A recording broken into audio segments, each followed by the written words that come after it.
మహాపరిశుద్ధుడైన దేవ, మీ ఘనమైన పాదములకు నమస్కారములు, స్తోత్రములు తండ్రి. ఇంతవరకు నాయన పాటల ద్వారా, క్రమాల ద్వారా, ఆరాధన ద్వారా మహిమ తెచ్చుకున్నారని నమ్ముతూ ఉన్నాము తండ్రి.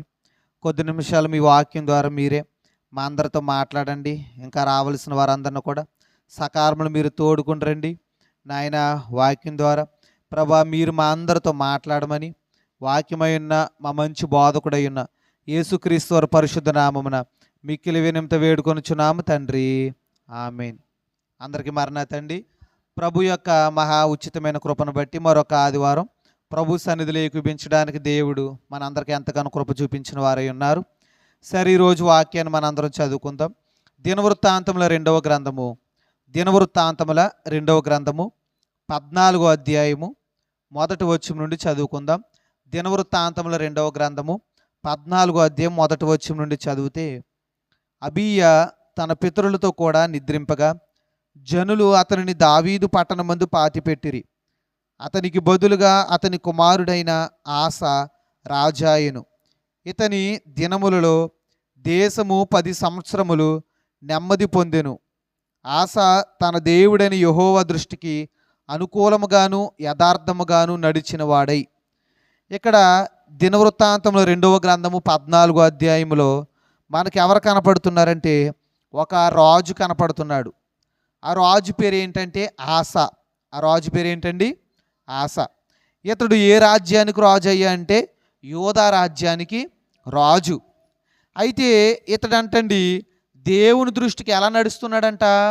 అనుకూలముగాను యథార్థముగాను నడుస్తున్నాడంట. దేవుని దృష్టికి ఎలా ఉన్నాడు చెప్పండి? అనుకూలముగాను యథార్థముగాను దేవుని దృష్టికి నడుస్తున్నాడంట. అలా నడవడాన్ని బట్టి ఆసాను ఎవరు ప్రేమించారు చెప్పండి? దేవుడు ఎంతగానో ప్రేమించిన వారై ఉన్నారు.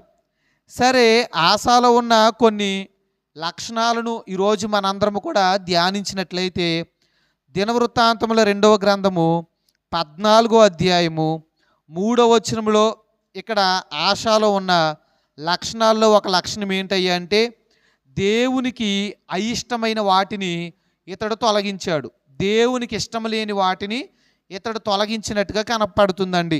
14వ అధ్యాయం 3వ వచనం చదివితే, అన్యదేవతల బలిపీఠములను పడగొట్టి ఉన్నత స్థలములను పాడు చేసి ప్రతిమలను పగలగొట్టి దేవతా స్తంభములను కొట్టివేయించి. చూసారా, ఇక్కడ చదువుకున్న వాక్య భాగంలో ఏమి కనపడుతుందండి?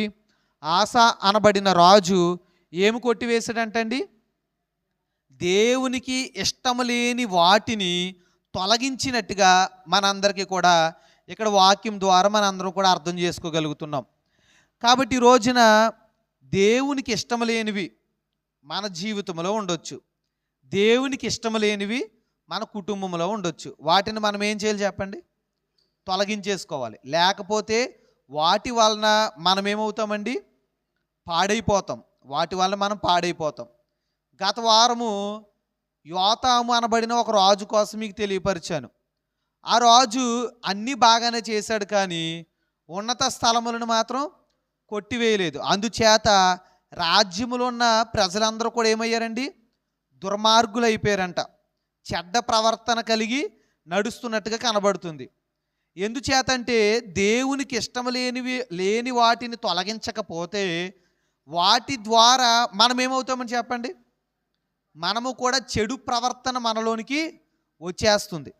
కాబట్టి ఇక్కడ ఇతడు దేవునికి ఇష్టం లేని వాటిని పడగొట్టడాన్ని బట్టి ఆ దేశంలో విగ్రహారాధన లేకుండా ఈ యొక్క రాజు, ఆసానబడిన రాజు చేయగలిగినాడు. అలాగనే మనందరం కూడా గమనిస్తే 4వ వచనం చూడండి. 14వ అధ్యాయం 4వ వచనం, వారి పితరుల దేవుడైన యెహోవాను ఆశ్రయించుటకును ధర్మశాస్త్రమును బట్టి విధిని బట్టి క్రియలు జరిగించుటకును యోధా వారికి ఆజ్ఞాపించి. చూసారా, ఇతడు ఏమని ఆజ్ఞాపిస్తున్నాడంటే రాజ్యానికి ధర్మశాస్త్రము యొక్క క్రియలు జరిగించాలి మీరందరూ కూడా. అంటే వాక్యానుసారంగా మీరందరూ నడవాలి అని రాజ్యంలో ఉన్న ప్రజలైన వారందరికీ కూడా ఆజ్ఞను ఇస్తున్నాడండి. కాబట్టి ఈ రోజున మనందరము కూడా ప్రతి ఆదివారము ఏమి వింటాం చెప్పండి? వాక్యాన్ని వింటాం. విన్న మనము వాక్యానుసారంగా నడుస్తున్నామా అనేది ఒక ప్రశ్న. కాబట్టి వాక్యాన్ని వినేవారులారా, వాక్యానుసారంగా నడుస్తున్నారా? ఆస అనబడిన రాజు తన రాజ్యానికి ఏమని ఆజ్ఞనిచ్చాడు చెప్పండి? మీరందరూ వాక్యానుసారంగా జీవించాలి. ఎందుకంటే దైవజనులు దేవదాసయ్య గారు రాసిన ఒక పాటలు ఇలాగుంది. ఏమనంటే, నాణ్యమైన దేవవాక్యే నరులను రక్షించు వాక్కు. ఈ రోజున దేవుని యొక్క వాక్కు మనల్ని ఏం చేస్తుంది చెప్పండి? రక్షిస్తుంది. అందుచేత వాక్యం విన్న మనము విన్నదాన్ని వదిలేయకూడదు, కానీ విన్నదాని ప్రకారము నడిచేవారిగా ఉండాలి. స్కూల్కి వెళ్తాడండి విద్యార్థి, స్కూల్లో టీచర్ గారు చెప్పిన పాఠాలు ఆ క్షణము విని వదిలేస్తే దాని వలన ఆ విద్యార్థికి ఏమైనా ప్రయోజనం ఉందా? లేదు. ఆ విన్నదాన్ని ఎక్కడ రాయాలి? పరీక్షలో రాసినప్పుడే ఆ విద్యార్థికి విజయం వస్తుంది. అలాగునే దేవాలయంలో దేవుడు మనకు అందించిన వాక్యాన్ని విని దాని ప్రకారము మనం నడిచినప్పుడే, ఆ వాక్యాన్ని మన జీవితానికి అన్వయించుకున్నప్పుడే దాని వలన మనకేమని చెప్పండి? ప్రయోజనం ఉంది. అలాగునే ఈ యొక్క ఆశ చేసిన పని ఏంటయ్యా అని మనం ఆలోచన చేసినట్లయితే మీరు చదవచ్చు. 14వ అధ్యాయము దినవృత్తాంతముల 2వ గ్రంథము 14వ అధ్యాయము 6వ వచనం చదవండి. ఆ సంవత్సరములలో అతనికి యుద్ధములు లేకపోవుట చేత దేశములో నెమ్మది కలిగి ఉండెను. అలాగే 7వ వచనం కూడా చూడండి. 7వ వచనం, అతడు యోధావారికి ఇలాగు ప్రకటన చేసెను, మన దేవుడైన యెహోవాను మనం ఆశ్రయించితిమి, ఆశ్రయించినందున ఆయన మన చుట్టూను నెమ్మది కలుగజేసెను. ఇక్కడ ఆగుదాం. మీరు అందరూ కూడా గమనించినట్లయితే ఆసానబడిన రాజు చెప్తున్న మాట ఏంటంటే, మనందరము కూడా దేవుణ్ణి ఆశ్రయించాము. ఆశ్రయించడాన్ని బట్టి మనకేం కలిగిందంటే నెమ్మది కలిగింది అని ఈ రాజు ఎవరికి చెప్తున్నాడండి? రాజ్యములు ఉన్న వ్యక్తులకు చెప్తున్నాడు. ఏమనంటే, దేవుణ్ణి ఆశ్రయించుట వలన వీరికి ఏం కలిగిందంటండి? నెమ్మది కలిగిందంట. ఇప్పుడు ఇక్కడున్న మనందరము కూడా నెమ్మది కలిగిన వారమేనా, నెమ్మది లేని వారమా చెప్పండి? కొంతమందికి ఏం లేదు, నెమ్మది లేదు. ఇప్పుడు గత సుమారుగా 10 రోజుల నుండి భయంకరమైన వర్షాల ద్వారా అలాగునే విజయవాడ ప్రాంతం అంతా ఏమైంది చెప్పండి? అక్కడ బుడమేరు అనే ఒక వాగు గండి తెగిపోవడాన్ని బట్టి ఆ వాగులో ఉన్న నీరంతా విజయవాడను ముంచేసిందని మనందరము కూడా వార్తల్లో చదువుతున్నాం. అందులో చాలామందికి నీరు ఎక్కడ దాకా వచ్చిందంటే పీకల లోతు వరకు కూడా వచ్చింది. చాలామంది ఇల్లుల్లో ఉన్న వస్తువులన్నీ పాడైపోయినవి, అలాగే పిల్లల యొక్క ఆరోగ్యాలకు పాడైపోయినవి, అలాగునే వాహనాలు పాడైపోయినవి. ఇలా చాలా నష్టాలు వారందరూ కూడా చూశారు. ఎందుచేత అంటే వారికి చూడండి, సృష్టి ఏమైంది అక్కడ? వారికి అనుకూలంగా లేదు. అందును బట్టి ఇప్పుడు వారందరికీ ఏం లేదు, నెమ్మది లేదు. నేటి కాలంలో కూడా చాలామంది చెప్తూ ఉన్నారు బయట భయంకరమైన విష జ్వరాలని. దానిని బట్టి చాలామందికి ఏముండట్లేదండి, నెమ్మది ఉండట్లేదు. ఇలాగున లేకపోతే గృహం లేని వారు ఉంటారు, ఇంకా సొంతంగా గృహం లేని వారు, వారికి కూడా ఏముండదండి, నెమ్మది ఉండదు. అలాగునే చూడండి, ఇంకా అప్పులతో బాధపడుతున్న వారు ఉంటారు, వారికి ఏముండదు, నెమ్మది ఉండదు. సరైన పని పాటలు లేని వారు ఉంటారు, వారికి ఏముండదు, నెమ్మది ఉండదు. ఇలాగున నెమ్మది లేని వారు ఎవరిని ఆశ్రయించాలండి? దేవుణ్ణి ఆశ్రయిస్తే దేవుడు ఏమిస్తాడంట? నెమ్మదినిస్తాడంట. దేవుణ్ణి ఆశ్రయించినప్పుడు మనకేం కలిగి చెప్పండి? నెమ్మది కలుగుతుంది. ఇక్కడ మీరు చదువుకున్న ఇక్కడ వాక్య భాగంలో ఏమనుంది చెప్పండి? దేవుణ్ణి ఆశ్రయించడాన్ని బట్టి వీరికి ఏం కలిగింది చెప్పండి? దేవుణ్ణి ఆశ్రయించడాన్ని బట్టి ఈ రాజుకి నెమ్మది కలిగింది, రాజ్యానికి కూడా ఏం కలిగింది చెప్పండి? నెమ్మది కలిగింది. ఇప్పుడు యుద్ధాలు లేవు కాబట్టి నెమ్మది కలిగిన వారిగా వీరంతా కనబడుతున్నారు. ఒక వాక్యాన్ని మనందరూ కూడా చదివినట్లయితే యెషయా గ్రంథము 26వ అధ్యాయము, యెషయా గ్రంథము 26వ అధ్యాయము 3వ వచనాన్ని ఒకసారి చదివినట్లయితే, ఎవని మనసు నీ మీద ఆనుకొనునో వానిని నీవు పూర్ణ శాంతి గలవానిగా కాపాడదు. ఇక్కడ ఏమనుందండి? ఎవరైతే నిన్ను ఆశ్రయిస్తారో వారికి ఏముందంట? నెమ్మది ఉందంట. ఎవరి మనసు అయితే దేవుని మీద ఆనుకుంటుందో వారికి ఏముంది చెప్పండి? శాంతి ఉందంట, నెమ్మది ఉందంట. అంటే నెమ్మది లేదు మనకు. నెమ్మది లేని మనము ఏం చేయాలండి? దేవుణ్ణి ఆశ్రయించాలి. దేవుణ్ణి ఆశ్రయించిన ఈ రాజు నెమ్మది కలిగి ఉన్నాడు. దేశంలో ఉన్న రాజ్యం అంతా ఏం కలిగి ఉంది చెప్పండి? నెమ్మది కలిగి ఉంది. ఈరోజు మనము నెమ్మది కలిగి ఉండాలి, మన కుటుంబము నెమ్మది కలిగి ఉండాలి, మన సంఘము నెమ్మది కలిగి ఉండాలంటే మనం ఎవరిని ఆశ్రయించాలి? దేవుని ఆశ్రయించాలి.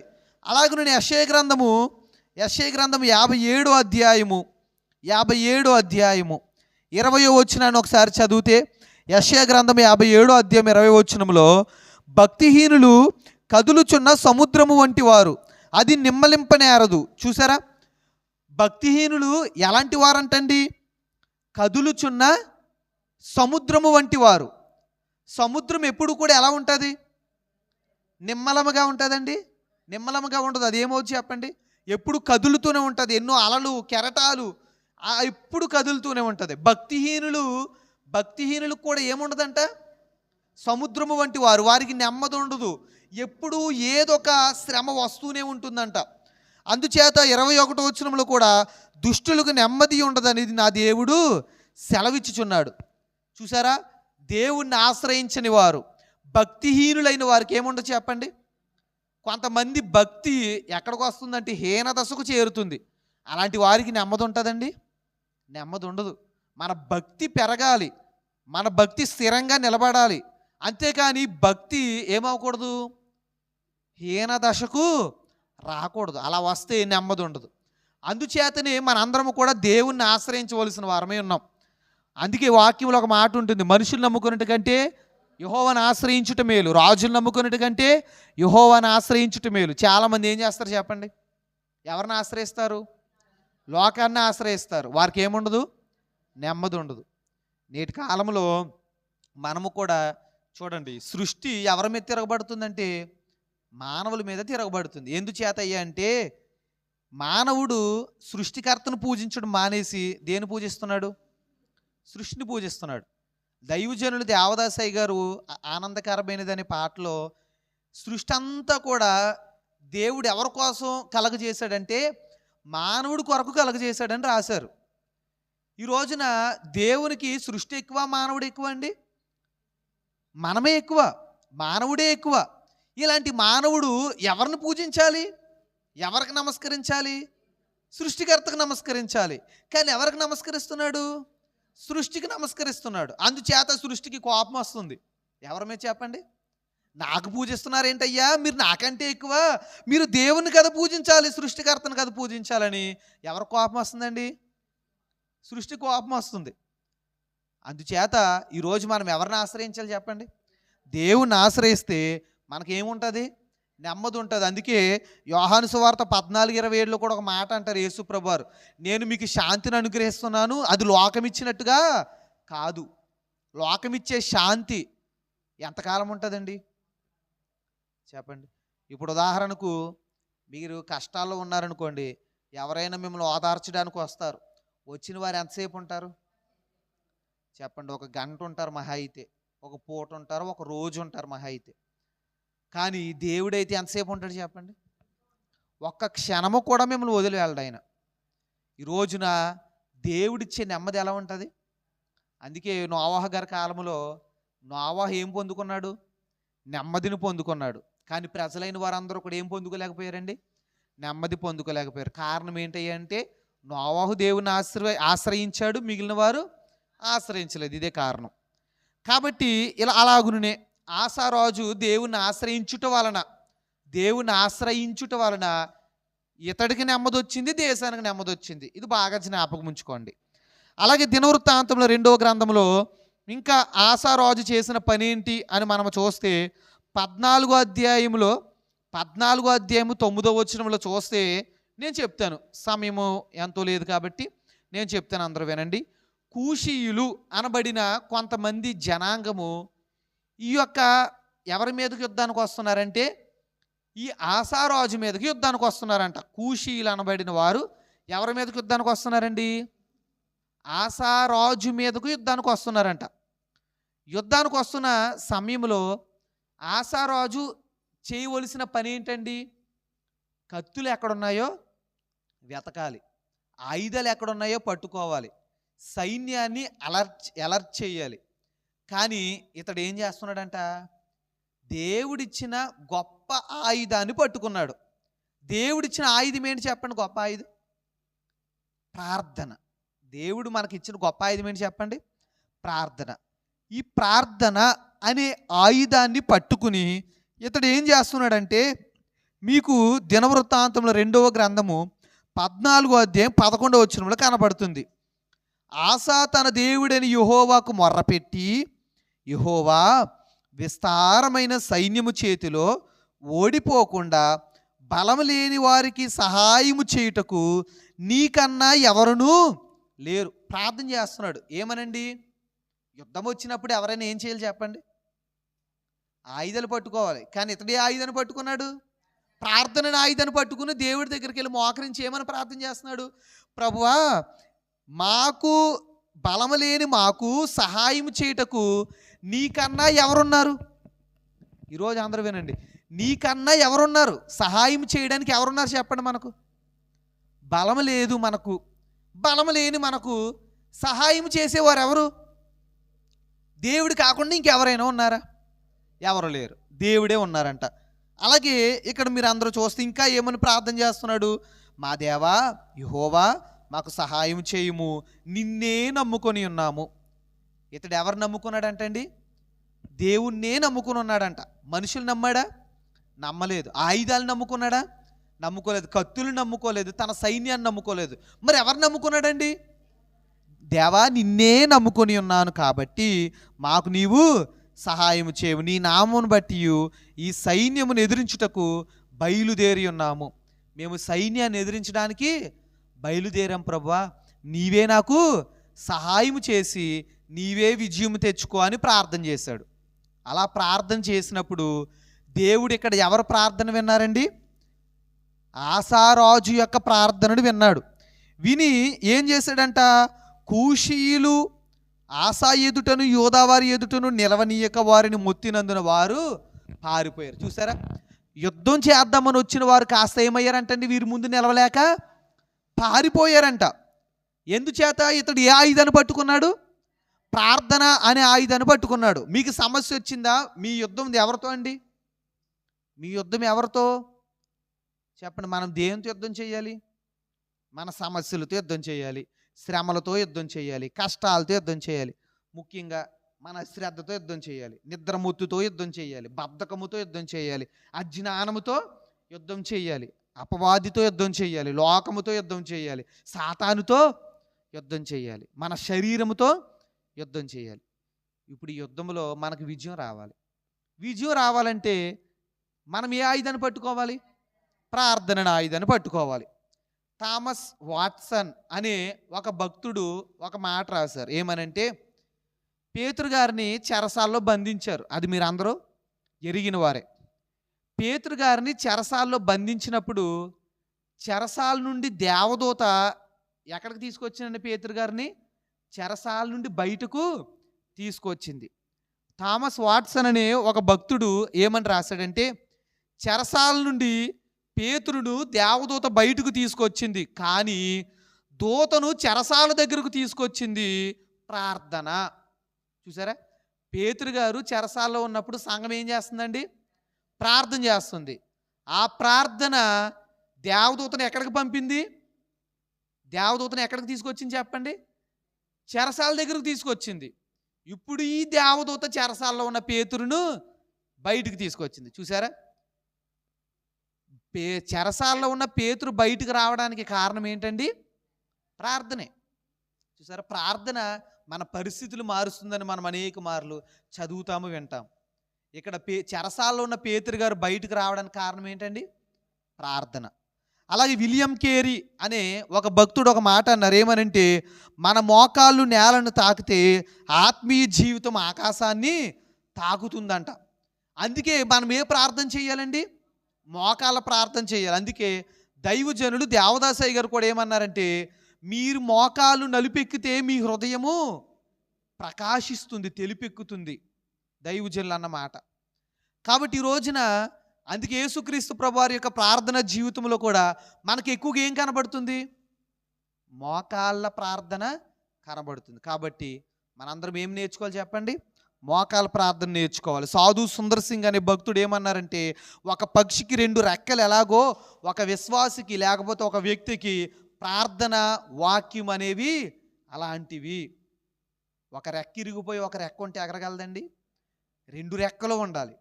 ఏముండాలి చెప్పండి? మనకు కూడా ప్రార్థన ఉండాలి, వాక్యము ఉండాలి. కాబట్టి ఈ ప్రార్థనను బట్టి ఇతడు కూషీయులను ఎదిరించి జయించాడు. చూసారా? మనం కూడా కష్టం వచ్చినప్పుడు ఎవరి దగ్గర మోకరించాలి? దేవుని దగ్గర మోకరించి దేవుడిచ్చిన గొప్ప ఆయుధాన్ని పట్టుకుంటే చాలు, మనకు విజయం వచ్చేస్తుంది. అలాగునే ఈ యొక్క ఆసానబడిన రాజు చేసిన మరొక పని ఏంటి అని మనం ఆలోచన చేస్తే, ఇతడంటండి ప్రవక్త యొక్క మాటను బట్టి ధైర్యము తెచ్చుకుని దేవునికి బలిపీఠను కట్టించాడు. దినవృత్తాంతంలో 2వ గ్రంథము 15వ అధ్యాయము 8వ వచనంలో మనకు ఆ మాట కనబడుతుంది. ప్రవక్త అయిన ఓదేదు ప్రవచించిన ఈ మాటలు ఆసా వినినప్పుడు అతడు ధైర్యము తెచ్చుకుని యోధా బెన్యామీనీయుల దేశమంతటి నుండి ఎఫ్రాయిము మన్యములో తాను పట్టుకొనిన పట్టణములో నుండి హేయములైన విగ్రహములన్నిటిని తీసివేసి యెహోవా మంటపము ఎదుట నుండి యెహోవా బలిపీఠమును మరలా కట్టించి. చూసారా? ఈ ఆశారాజు ధైర్యం తెచ్చుకుని ఏం కట్టించాడంటండి? బలిపీఠమును కట్టించాడంట. ఎవరి మాటను బట్టి? ప్రవక్త యొక్క మాటను బట్టి. అజర్యా అనబడిన ఒక ప్రవక్త అంటండి ఇతడి దగ్గరకు వచ్చి కొన్ని మాటలు చెప్పాడు. ఆ మాటలు ఏంటో కూడా ఒకసారి చూద్దాం. 15వ అధ్యాయము. ప్రవక్త అసలు ఈ రాజుకి ఏం చెప్పాడు? ఇతడికి ఇతడి ధైర్యం తెచ్చుకుని బలిపీఠం కట్టడానికి గల కారణం ఏంటి అని మనం ఆలోచన చేస్తే 15వ అధ్యాయము 2వ వచనంలో మీకు కనబడుతుంది. ఆసా, యోధావారులారా, బెన్యామీనీయులారా, మీరందరూ నా మాట వినుడి. మీరు యెహోవా పక్షపు వారైన ఎడల ఆయన మీ పక్షమున ఉండును. చూసారా? ప్రవక్త రాజుకు చెప్తున్న మాట ఏంటంటే, మీరు దేవుని పక్షంగా మీరుంటే దేవుడు మీ పక్షంగా ఉంటారు. అందరూ చూడండి, మీరు దేవుని పక్షంగా ఉంటే దేవుడు మీ పక్షంగా ఉంటారు. ఉదాహరణకు శద్రకు, మేషకు, అబేద్నెగోలను తీసుకువెళ్ళి అగ్నిగుండములు వేసేశారు. వారు ఎవరి పక్షంగా నిలబడినందుకండి? దేవుని పక్షంగా నిలబడినందుకు అగ్నిగుండములు వేసేస్తే దేవుడు వారి పక్షంగా నిలబడి కార్యం చేయలేదా? అగ్నిగుండములోని వెళ్ళిపోయిన వారు క్షేమంగా బయటికి రాలేదా? అంటే వీరు దేవుడి పక్షంగా నిలబడితే దేవుడు వీరి పక్షంగా నిలబడ్డాడు. ఈ రోజున మనము దేవుని పక్షంగా నిలబడితే దేవుడు ఎవరి పక్షంగా ఉంటారండి?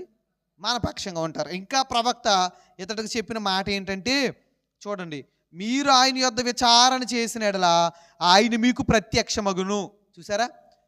దేవుడు మీకు ప్రత్యక్షం అవ్వాలంటే దేవుణ్ణి మీరు కనిపెట్టాలి. అలాగే దేవుణ్ణి మీరు విసర్జించినట్లయితే దేవుడు మిమ్మును విసర్జిస్తాడు అని ప్రవక్త ఇతడికి చెప్తూ 7వ వచనం చూడండి. 15వ అధ్యాయము 7వ వచనం. కాగా మీరు బలహీనులు కాక ధైర్యము వహించుడి, మీ కార్యము సఫలమగును. చూసారా? మీరు బలహీనులు అయిపోతున్నారు. మీరు బలహీనులుగా ఉండొద్దు, ధైర్యంగా ఉండండి, మీ కార్యం సఫలమవుతుంది. ఆశారాజును ఈ యొక్క ప్రవక్త ధైర్యపరుస్తున్నాడు. రాజుగారిని ప్రవక్త ఏం చేస్తున్నాడండి?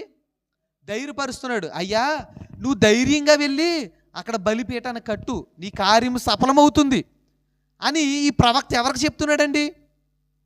రాజుగారికి చెప్తున్నాడు. చూసారా? ఏమని? మీరు బలహీనులుగా ఉండొద్దు, ధైర్యం తెచ్చుకోండి, మీ కార్యము సఫలమవును. ఈరోజు ఈ మాట అతడికి ఒక్కడికే కాదు, మనకు కూడా వర్తిస్తుంది. మనకు కూడా చెప్తున్నారు దేవుడు. ఏమని చెప్పండి? మీరు బలహీనులుగా ఉండొద్దు, మీరు ధైర్యంగా ఉండండి. మీ ధైర్యానికి ఆధారం ఏంటండి? చెప్పండి. మీ ధైర్యానికి ఆధారం ఏంటి? మీ యొక్క విశ్వాసం, మీ యొక్క ప్రార్థన, మీ యొక్క భక్తి. ప్రభువే మన ధైర్యానికి ఆధారం. అంతే కదండి? ఈరోజు ఇంకా మరి మీరు దేనికైనా భయపడుతున్నారా? చెప్పండి, దేనికైనా భయపడుతున్నారా? దేనికి భయపడవలసిన అవసరత లేదు. బైబిల్ గ్రంథంలో భయపడొద్దు అనే మాట ఎన్నిసార్లు ఉందంటండి? 365 సార్లు. సంవత్సరానికి ఎన్ని రోజులు చెప్పండి? ప్రతిరోజు దేవుడు చెప్తున్న మాట ఏంటి? మీరు భయపడొద్దు, ధైర్యంగా ఉండండి, ధైర్యంగా ఉండండి. ఎందుకు మనం భయపడాలి? దేనికి మనం భయపడాలి? ఎవరు లేరని భయపడాలా? మన సమస్యలు తీరవని మనం భయపడాలా? మన జబ్బులు పోవని మనం భయపడాలా? దేనికి భయపడాలి చెప్పండి? మన కార్యాలు సఫలమవ్వని భయపడాలా? వాక్యం ఏం చెప్తుంది? మీరు ధైర్యంగా ఉండండి, మీరు దేనికి భయపడొద్దు. ఎవరు తోడే ఉన్నారు మనకు? దేవుడు తోడే ఉన్నారు కదా, ఇంకెందుకు భయం మనకండి? ఎర్ర సముద్రం అడ్డు వచ్చినా మనం భయపడకూడదు. ఒకవేళ భయంకరమైన తుఫాను మన మీదకి వచ్చినా భయపడకూడదు. భూమి చీలిపోయినా భయపడకూడదు. ఆకాశం ఊడి మన మీద పడిపోతున్నా మనం భయపడకూడదు. ఎందుచేత చెప్పండి? ఎవరు మనకు తోడై ఉన్నారు? దేవుడు తోడై ఉన్నారు కదా. తన సజీవమైన రెక్కల చోట భద్రంగా కాచి కాపాడతారు కదా. అందుకే దావీదు భక్తుడు అంటున్నాడు, గాఢంధకారపు లోయలో నేను సంచరించినను ఏ అపాయమునకు భయపడను. ప్రభువా, నేను గాఢంధకారపు లోయలో సంచరించినా కూడా నేను భయపడను. అపాయాలు అతడి దగ్గరకు వచ్చినా అతడు భయపడను అంటున్నాడు కదా. ఈ రోజున అలాంటి అపాయాలు మన యొద్దకు వచ్చినా కూడా మనం భయపడొచ్చండి? భయపడకూడదు. ఎందుచేత భయపడకూడదు? దేవుడు మనకు తోడై ఉన్నారు కాబట్టి భయపడకూడదు. కాబట్టి మనం భయపడవలసిన అవసరత లేదు. మనం ఎలా ఉండాలి చెప్పండి? ధైర్యంగా ఉండాలి. మన కార్యము సఫలపరిచేది ఎవరు? దేవుడే.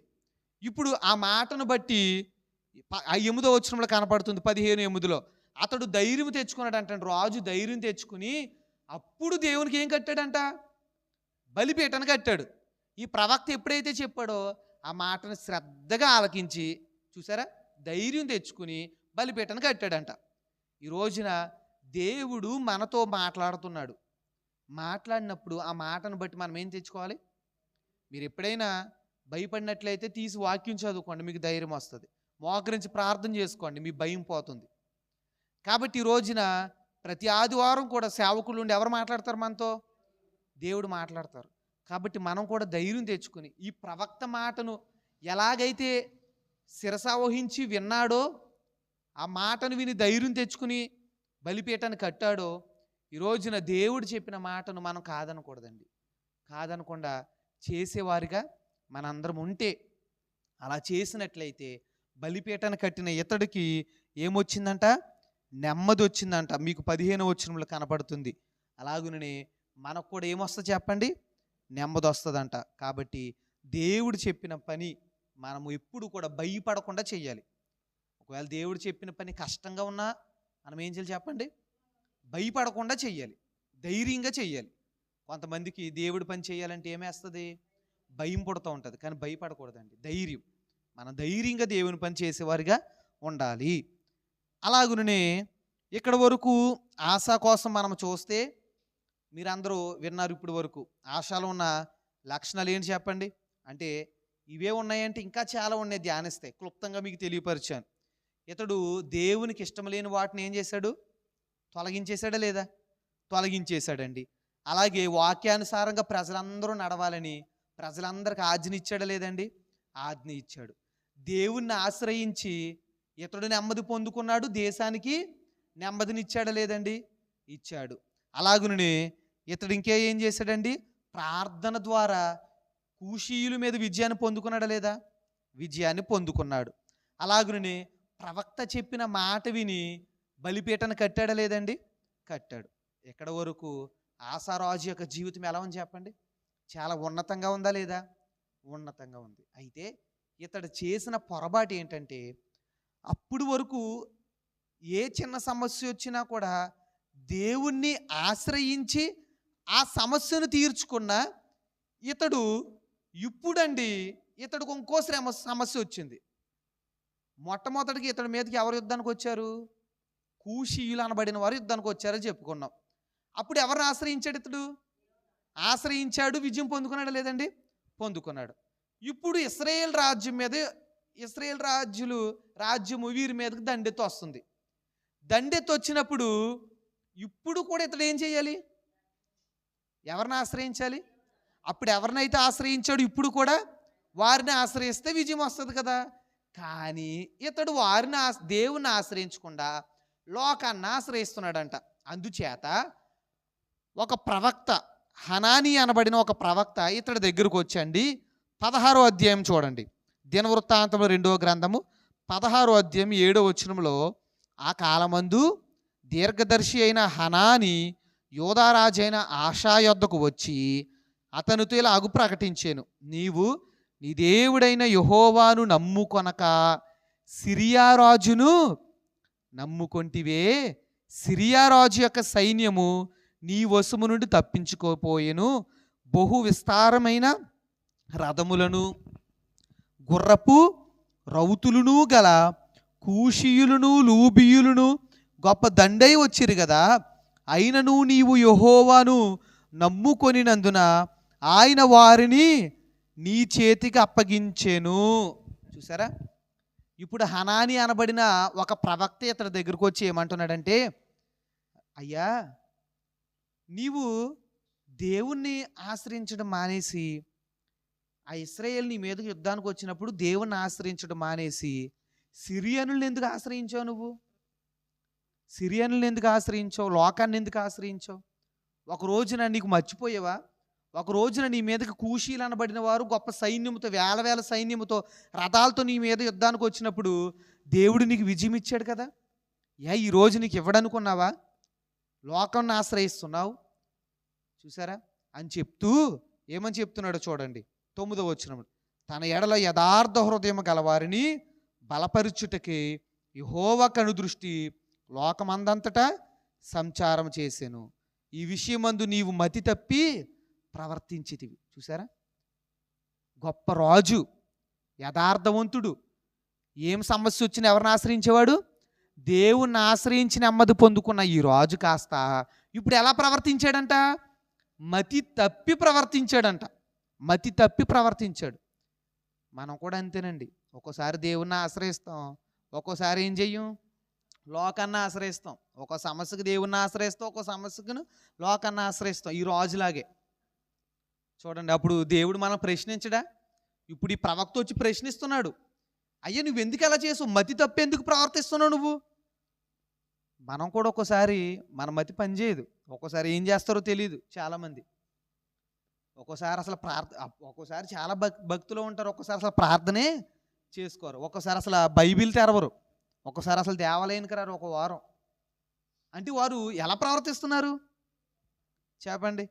మతి తప్పి ప్రవర్తిస్తున్నారు. చూసారా, అజ్ఞానపు పనులు చేస్తూ ఉన్నారు. ఇప్పుడు ఈ ప్రవక్త ఇతన్ని హెచ్చరిస్తున్నాడు, ఎందుకయ్యా నువ్వు అలా చేసావు? దేవుణ్ణి ఆశ్రయిస్తే నీకు విజయం వస్తుంది కదా.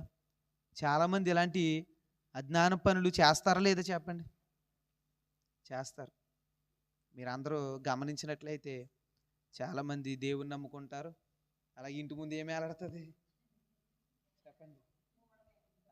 మీరు అందరూ ఎరిగిన వారే. ఇలాంటివి మనం అక్కడక్కడక్కడ చూస్తూ ఉంటాం, క్రైస్తవులే. కాబట్టి ఈ రోజున ఆశారాజు అప్పటి వరకు దేవుని ఆశ్రయించాడు, కానీ ఈ సందర్భంలో మాత్రం దేవుని ఆశ్రయించకుండా లోకాన్ని ఆశ్రయించాడు.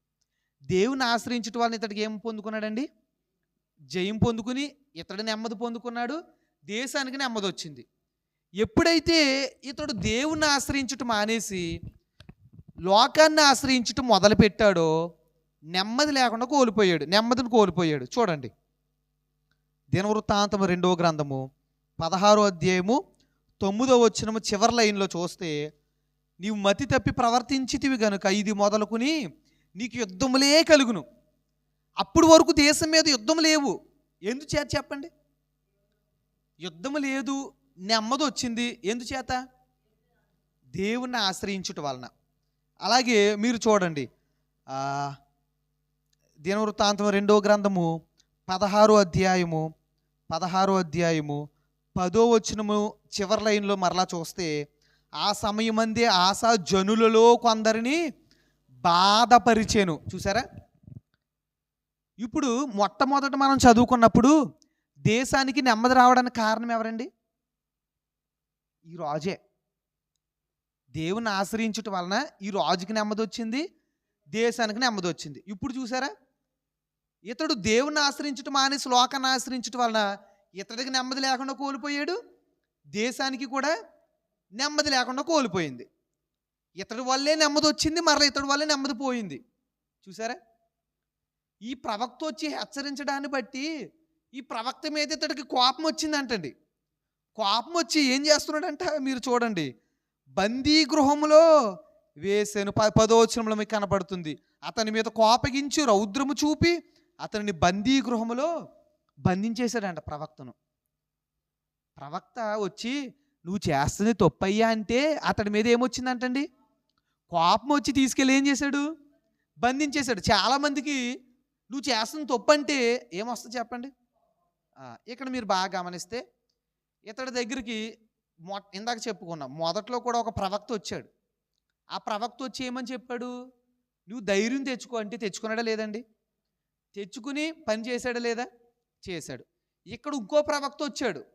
ఈ ప్రవక్త వచ్చి ఏం చెప్తున్నాడు, నువ్వు ఎందుకయ్యా తప్పు చేసావు అంటున్నాడు. అది నచ్చిందా? నచ్చలేదు. ఇక్కడ మనం బాగా గమనించవలసిన విషయం ఏంటయ్యా అంటే, ఇతడికి అనుకూలమైన మాట చెప్పినప్పుడేమో విన్నాడు, అనుకూలంగా లేని మాటను చెప్పినప్పుడు వినలేదు. మనం కూడా అంతే కదండి. అనుకూలమైన మాట చెప్పిన ప్రవక్తను ప్రేమించాడు, అనుకూలంగా లేని మాటను చెప్పినప్పుడు ప్రవక్తను ద్వేషించాడు. మనం కూడా అంతే. ఉదాహరణకు ఒక సిగరెట్ తాగే వ్యక్తి ఉన్నాడు. సిగరెట్ తాగే వ్యక్తి లేదా మందుకు బానిసైన వ్యక్తి దేవాలయానికి వచ్చారనుకుందాం. వచ్చినప్పుడు ఒక పాస్టర్ గారిగా నేను ఇక్కడ నిలబడి, మీరు సిగరెట్ తాగొచ్చు, మీరు మందు తాగొచ్చు, అభ్యంతరం ఏమీ లేదు, ఇది తప్పు కాదంటే ఈ మాట వారికి ఎలా ఉంటుందండి? అనుకూలంగా ఉందా లేదా? చాలా అనుకూలంగా ఉంది. అదే మీరు ఇవేమి చెయ్యొద్దని చెప్పాను అనుకోండి, అది నచ్చిద్దా? నచ్చదు. అనుకూలంగా లేదు కాబట్టి నచ్చదు. ఇప్పుడు ఉదాహరణకు స్కూల్కి వెళ్ళే విద్యార్థులు ఉంటారు. ఉదాహరణకు సైన్స్ సబ్జెక్ట్ ఉంది, అది కష్టమైన సబ్జెక్ట్ అనుకుందాం. సోషల్ సబ్జెక్ట్ ఉంది, అది సులువైన సబ్జెక్ట్ అనుకుందాం. ఇప్పుడు ఈ విద్యార్థికి సోషల్ ఏమో సులువుగా ఉంది, సైన్స్ ఎలా ఉందండి? కష్టంగా ఉంది. అందుకు ఇప్పుడు ఈ విద్యార్థికి ఎవరు నచ్చుతారు? ఇద్దరు టీచర్లో సోషల్ టీచరే నచ్చుతాడు, కానీ సైన్స్ టీచర్ నచ్చుతాడండి? నచ్చడు. ఈ సోషల్ సబ్జెక్ట్ ఈ అబ్బాయికి ఎలా ఉంటుంది? అనుకూలంగా ఉంది, ఇతడికి చాలా సులువుగా ఉంది, అనుకూలత కలిగి ఉంది. కానీ సైన్స్ అనుకూలంగా ఉందా? లేదు. లేకపోవడాన్ని బట్టి ఆ సబ్జెక్ట్ ఇతడికి నచ్చదు. కానీ అనుకూలంగా లేదు కదా, నాకు నచ్చదు కదా అని మానేశాడు అనుకోండి సైన్స్ చదవడం, ఆ అబ్బాయి జ్ఞానవంతుడు అవుతాడా? సైన్స్లో జ్ఞానవంతుడు అవుతాడండి? అప్పుడు అనుకూలంగా లేకపోయినా ఈ అబ్బాయి ఏం చేయాలి? అది చదవలసిందే.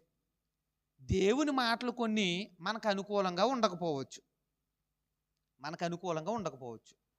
అనుకూలంగా లేని మాటలను వదిలేసి అనుకూలంగా ఉన్న వాటిని నేను చేస్తాను అంటే, మరి అనుకూలంగా లేని వాటి సంగతి ఏంటి? మరి అప్పుడు మనం ఎలా వెళ్ళగలం రాకడకు? దేవుడు 10 ఆజ్ఞలు ఇచ్చాడండి. 5 ఆజ్ఞలు మీకు అనుకూలంగా ఉన్నాయి, 5 ఆజ్ఞలు మీకు అనుకూలంగా లేవు అనుకుందాం. మీరు 5 ఆజ్ఞలు అనుకూలంగా ఉన్నాయన్నీ పాటించేశారు, అనుకూలంగా లేనివన్నీ వదిలేశారు. ఇప్పుడు మీరు రాకడికి ఎత్తబడగలరా? అనుకూలంగా లేని ఆజ్ఞలను కూడా మీరు ఏం చేయాలి? పాటించాలి. అనుకూలంగా లేని మాటలను కూడా మీరు పాటించాలి. చూడండి, మీరు దొంగలింపకూడదు, ఆజ్ఞలో ఒక ఆజ్ఞ. మనలో ఎవరు దొంగలు లేరు కాబట్టి ఈ ఆజ్ఞ సులువుగా మనం పాటించేస్తాం. ఇది అనుకూలంగా ఉన్నది, పర్లేదు అనుకుంటాం. మీ శత్రువుల్ని ప్రేమించండి, ఇది ఒక ఆజ్ఞ. ఇది ఎలా ఉంటుందండి? కొంచెం కష్టం, ఇది అందరి వలన అవ్వదు. అనుకూలంగా లేదు కదని చెప్పి చాలామంది ఏం చేస్తారు? దీన్ని సరిగ్గా పాటించరు, ఇది నచ్చదు. ఈ రోజున అనుకూలంగా ఉన్నా అనుకూలంగా లేకపోయినా సత్యాన్ని మనం పాటించాలి, వాక్యాన్ని మనం నెరవేర్చాలి. సత్యం మనకు అనుకూలంగా ఉండకపోవచ్చు, కానీ ఏం చేయాలి చెప్పండి? పాటించాలి. ఒకవేళ వాక్యంలో కొన్ని మాటలు, కొన్ని ఆజ్ఞలు మనకు అనుకూలంగా లేకపోవచ్చు, మనం పాటించే వీలు లేకపోవచ్చు, కానీ అయినా ఏం చేయాలి? పాటించాలి. మీరు ప్రతి ఆదివారం దేవాలయంకి రావాల్సిన అవసరం లేదు. అన్నాను అనుకోండి, అది మీకు ఎలా ఉంటుంది ఆ మాట? చాలా అనుకూలత. సూపరు, మంచిది అనుకుంటారు. ఒకవేళ మీరు ఏదేమైనా రావాలే తప్పదు అంటే ఆ మాట అంత అనుకూలంగా ఉంటుందా? ఉండదు. ఈరోజు మనము అనుకూలంగా లేకపోయినా కూడా ఎక్కడికి రావాలి? దేవుని యొద్దకు రావాలి. చూసారా? అనుకూలంగా చెప్తేనే, పాస్టర్ గారు నాకు అనుకూలంగా చెప్తేనే నచ్చుతాడు అనుకుంటే అనుకూలంగా 100 మాటలు చెప్పొచ్చు. కానీ ఆ 100 మాటలను బట్టి పరలోకం వెళ్ళలేరు కదా. అనుకూలంగా లేకపోయినా కూడా సత్యమేంటో అది చెప్తేనే ఆ వ్యక్తి ఎక్కడికి వెళ్తాడు? పరలోకానికి వెళ్తాడు. చూసారా? కాబట్టి ఈ రోజున అనుకూలంగా ఉన్నవి చెప్తే నచ్చుతారు, అనుకూలంగా లేనివి చెప్తే చెప్పండి నచ్చుతారా? నచ్చరు. అయినా కూడా మనం ఏం చెప్పాలి? సత్యం ఏమై ఉందో అది చెప్పాలి. మనం ఏం పాటించాలి? మనకు అనుకూలంగా ఉన్నా లేకపోయినా ఏం పాటించాలి చెప్పండి? వాక్యం. సత్యం అంటే ఏంటో దాన్ని మనము నెరవేర్చాలి. కాబట్టి ఈ రోజున వాక్యం వింటున్న మనందరము కూడా మన అనుకూలత చూసుకుని కాదండి, మన అనుకూలత చూసుకుని మన ప్రతికూల పరిస్థితుల్లో కూడా ఎవరిని స్తుతించాలి? దేవుని స్తుతించాలి.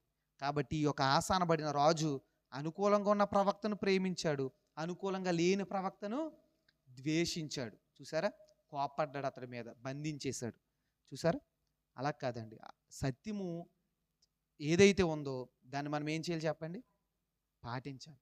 అది అనుకూలంగా లేకపోయినప్పటికీ కూడా, అది మనకు నచ్చని వాక్ అయినా కూడా మనం ఏం చేయాలి? నచ్చని మాట అయినా కూడా మనం ఏం చేయాలి చెప్పండి? అది సత్యము కాబట్టి దాన్ని మనము పాటించవలసిన వారమై ఉన్నాము. కాబట్టి ఇతడు చివరికి ఈ యొక్క ఆసారాజు పాదాల మీద ఒక జబ్బు వచ్చిందంట. ఆ జబ్బు వచ్చినప్పుడు అంటండి ఇతడు దేవుణ్ణి ఆశ్రయించలేదంట. చివరికి ఆ జబ్బుతో ఇతడు ఏమయ్యాడంట? మరణించాడంట. ఆసారాజు యొక్క చరిత్ర ఇంతటితో ముగుస్తుంది బైబిల్ గ్రంథంలో. కాబట్టి ఈ రోజున ఆసారాజులో నుండి మనం నేర్చుకోవలసిన ఒకే ఒక సంగతి మీకు తెలియపరుస్తాను. ఏంటయ్యా అంటే ప్రాముఖ్యమైన సంగతి, దేవుణ్ణి ఆశ్రయించి ఇతడు నెమ్మది పొందుకున్నాడు, దేశానిము నెమ్మది పొందుకునేలాగా చేశాడు. దేవుణ్ణి ఆశ్రయించడం మానేసిన తర్వాత ఇతడు నెమ్మది కోల్పోయాడు, దేశం నెమ్మది లేకుండా చేసేసాడు. కాబట్టి ఈరోజు మనము నెమ్మది పొందుకుని మన కుటుంబం నెమ్మది పొందుకోవాలంటే అది ఎవరి చేతిలో ఉందండి? మన చేతిలో. దేవుని ఆశ్రయించామా మనకు నెమ్మది, మన కుటుంబానికి నెమ్మది. లోకాన్ని ఆశ్రయించామా మనం నెమ్మది కోల్పోతాము, మన కుటుంబం నెమ్మది కోల్పోతుంది. కాబట్టి మనందరం కూడా దేవుని ఆశ్రయించే బిడ్డలుగా ఉందాం. అట్టి భాగ్యం దేవుడు దయచేయును గాక. ఆమేన్. మహాపరిశుద్ధుడైన దేవా, కొద్ది నిమిషాలు రాజైన ఆసా గారి కోసం మాకు తెలియపరిచారు. వాక్య ప్రకారం మేము నిలబడడానికి మాకు సహాయం అనుగ్రహించమని